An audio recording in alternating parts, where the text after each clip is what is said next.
अध्याय 3। आप कहाँ रहते हैं? तो आप बरसों से कड़ी मेहनत कर रहे हैं और तरक्की की सीढ़ी पर चढ़ रहे हैं। हो सकता है कि आप अभी सीढ़ी के निचले सिरे के करीब हों या फिर संभवतः शिखर के नज़दीक पहुंचने में कामयाब हो गए हों। वैसे महत्वपूर्ण यह नहीं है कि आप सीढ़ी पर कहाँ हैं। महत्वपूर्ण प्रश्न तो वह है जिसे आप सीढ़ी पर चढ़ने के काम में इतनी सारी मेहनत और समय लगाने से पहले पूछना भूल गए। आपकी सीढ़ी रखी कहाँ है? जैसा स्टीफन आर कवी ने बताया है, यदि सीढ़ी गलत दीवार से टिकी हो तो इससे कोई फ़र्क नहीं पड़ता कि आप उस पर कितनी तेज़ी से चढ़ते हैं या कितनी ऊंचाई पर पहुंचने में कामयाब होते हैं। इस अध्याय का उद्देश्य यह है कि आप बस 1 मिनट के लिए सीढ़ी पर चढ़ना छोड़ दें, जिस पायदान पर हों वहीं रुक जाएं और गौर से देखें कि आपकी सीढ़ी कहाँ रखी है। और जहाँ यह है, यदि आप उस जगह से खुश नहीं हैं तो यह पता लगाएं कि आप उसे हटाकर किस दीवार से टिकाना चाहते हैं। आप जो पैसा बनाते हैं वह कैसे बनाते हैं? अधिकांश लोग यह मानते हैं कि उनकी आर्थिक स्थिति इस बात से पता चलती है कि वे कितना ज़्यादा कमाते हैं या उनके पास कितनी ज़्यादा संपत्ति है, या इन दोनों का ही कोई तालमेल। आर्थिक स्थिति के समीकरण में ये दोनों ही बातें कुछ हद तक शामिल है। फोर्ब्स पत्रिका के अनुसार अमीर वह होता है जो हर साल $1 मिलियन से अधिक कमाता है, हर महीने लगभग $83,333 या प्रति सप्ताह लगभग $20,000, और गरीब वह होता है जो साल भर में $25,000 से कम कमाता है। लेकिन इस बात को अनदेखा न करें कि आपकी आमदनी की गुणवत्ता उसकी मात्रा से ज़्यादा महत्वपूर्ण होती है। दूसरे शब्दों में, सिर्फ यही महत्वपूर्ण नहीं है कि आप कितना ज़्यादा कमाते हैं, बल्कि यह भी है कि आप उसे कैसे कमाते हैं। पैसा आता कहाँ से है? दरअसल कैश फ्लो के 4 अलग अलग स्रोत होते हैं। हर स्रोत दूसरे से बहुत अलग होता है। प्रत्येक स्रोत एक बिल्कुल अलग जीवन शैली को परिभाषित और तय करता है, चाहे आप कितना ही पैसा कमाते हों। रिच डैड पुअर डैड प्रकाशित होने के बाद मैंने आमदनी के इन 4 भिन्न संसारों की व्याख्या करने के लिए एक पुस्तक लिखी थी। कई लोगों का मानना है कि कैश फ्लो क्वाड्रेंट नामक यह पुस्तक मेरे द्वारा लिखी गई सबसे महत्वपूर्ण पुस्तक है। कारण यह है कि यह पुस्तक उन मुद्दों की तह तक जाती है जिन्हें समझना उन लोगों के लिए अनिवार्य है जो अपने जीवन में सच्चा परिवर्तन करने को तैयार हैं। कैश फ्लो क्वाड्रेंट का अर्थ है नगद आमदनी उत्पन्न करने वाले भिन्न स्रोत। मिसाल के तौर पर, एक कर्मचारी नौकरी में किसी दूसरे व्यक्ति या कंपनी के लिए काम करके पैसा कमाता है। सेल्फ एम्प्लॉयड लोग अपने लिए काम करके पैसे कमाते हैं, चाहे वे अकेले काम करें या अपने छोटे व्यवसाय के माध्यम से। व्यवसाय का मालिक आमदनी प्रदान करने वाली किसी बड़ी कंपनी का स्वामी होता है, जिसकी आम परिभाषा यह है कि उसमें 500 या इससे अधिक कर्मचारी काम करते हों। निवेशक अपने भिन्न निवेशकों से धन कमाते हैं। दूसरे शब्दों में, पैसा और अधिक पैसा उत्पन्न करता है। ESBI: E कर्मचारी, S सेल्फ एम्प्लॉयड या छोटा व्यापारी, B व्यवसाय का स्वामी, I निवेशक। आप किस क्वाड्रेंट में रहते हैं? दूसरे शब्दों में, अपने जीवन यापन के लिए अधिकतर आमदनी आपको किस क्वाड्रेंट से प्राप्त होती है? ई क्वाड्रेंट। हम में से अधिकांश लोग ई क्वाड्रेंट के भीतर ही सीखते हैं, जीते हैं, प्रेम करते हैं और इस दुनिया से विदा हो जाते हैं।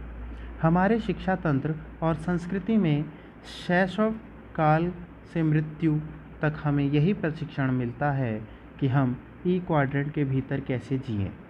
इस संसार का कार्यकारी दर्शन वही है जो मेरे गरीब डैडी, मेरे वास्तविक पिता ने मुझे सिखाया था, और जो बड़े होते समय शायद आपने भी सीखा होगा।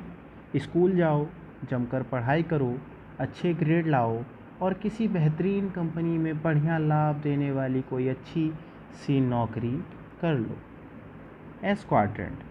कुछ लोग अधिक स्वतंत्रता के इच्छुक होते हैं और अपना जीवन अपने हिसाब से जीना चाहते हैं।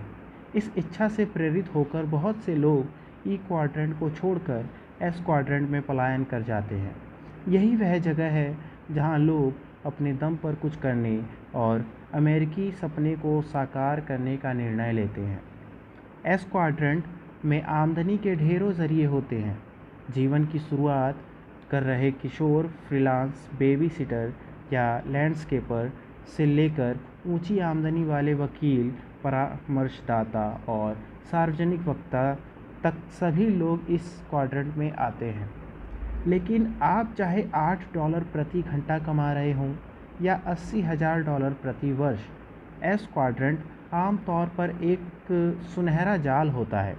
नौकरी छोड़ते वक्त शायद आपने सोचा होगा कि आप अपने बॉस के चंगुल से छुटकारा पा रहे हैं, लेकिन वास्तव में हुआ यह है कि आपने सिर्फ बॉस बदला है। सही मायनों में आप अब भी वही कर्मचारी ही हैं। एकमात्र अंतर यह है कि अब जब आप अपनी समस्याओं के लिए अपने बॉस को दोष देना चाहते हैं तो वह बॉस आप स्वयं होते हैं। एस क्वाड्रेंट में जीना मुश्किल होता है क्योंकि इसमें आपको कोई धन्यवाद नहीं देता। यहाँ हर कोई आपको छीलने की कोशिश करता है।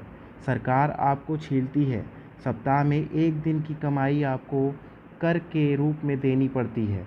आपके कर्मचारी आपको छीलते हैं, ग्राहक आपको चूना लगाने की कोशिश करते हैं और आपका परिवार आपकी आलोचना करता है क्योंकि आप काम से कभी छुट्टी ही नहीं लेते हैं।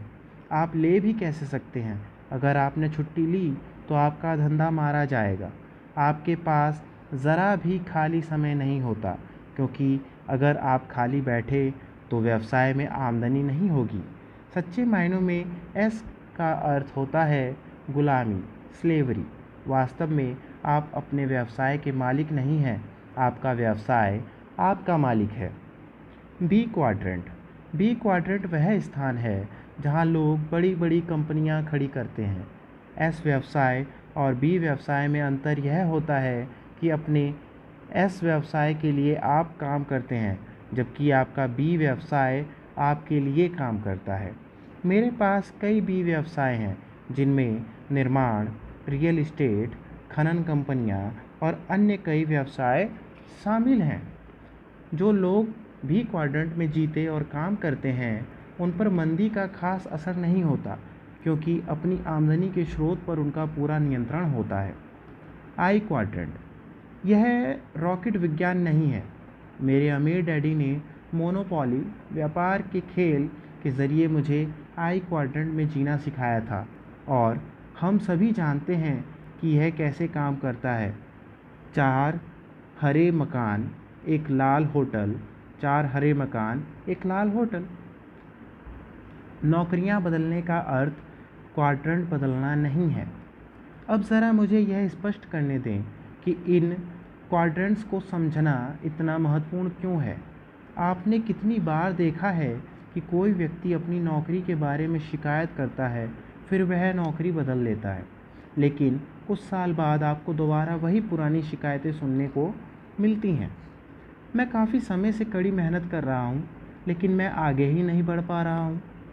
जब भी मेरी तनख्वाह बढ़ती है, हर बार कर और खर्च बढ़ जाने के कारण यह बराबर हो जाती है।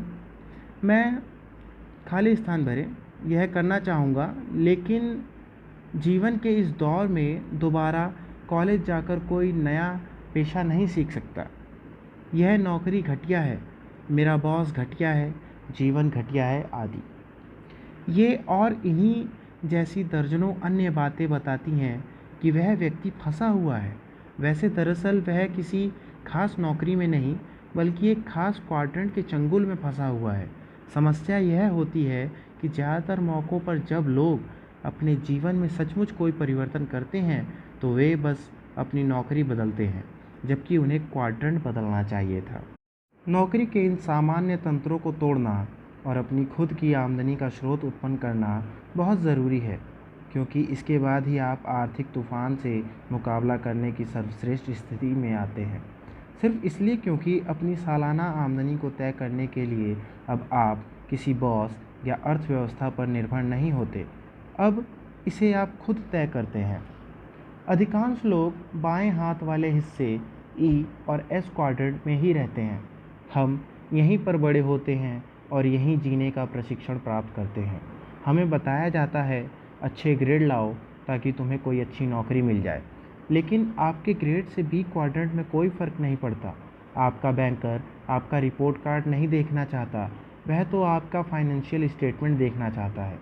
नौकरी के इन पुराने तंत्रों को तोड़ना और अपनी खुद की आमदनी के लिए नए स्रोत उत्पन्न करना बहुत ज़रूरी है, क्योंकि इसके बाद ही आप आर्थिक तूफान से मुकाबला करने की सर्वश्रेष्ठ स्थिति में आते हैं। सिर्फ इसलिए क्योंकि अपनी सालाना आमदनी को तय करने के लिए आप किसी बॉस या अर्थव्यवस्था पर निर्भर नहीं होते हैं।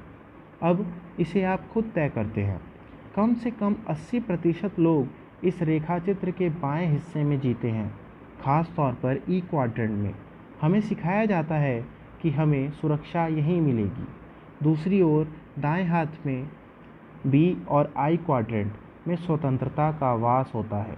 यदि आप उस हिस्से में जीना चाहते हैं तो आप इसे संभव बना सकते हैं, लेकिन यदि आप बाएं हाथ वाले हिस्से की तुलनात्मक सुरक्षा चाहते हैं तो मैं यहाँ जो बताने जा रहा हूँ वह शायद आपके लिए नहीं है। यह एक ऐसा निर्णय है जिसे सिर्फ आप ही ले सकते हैं।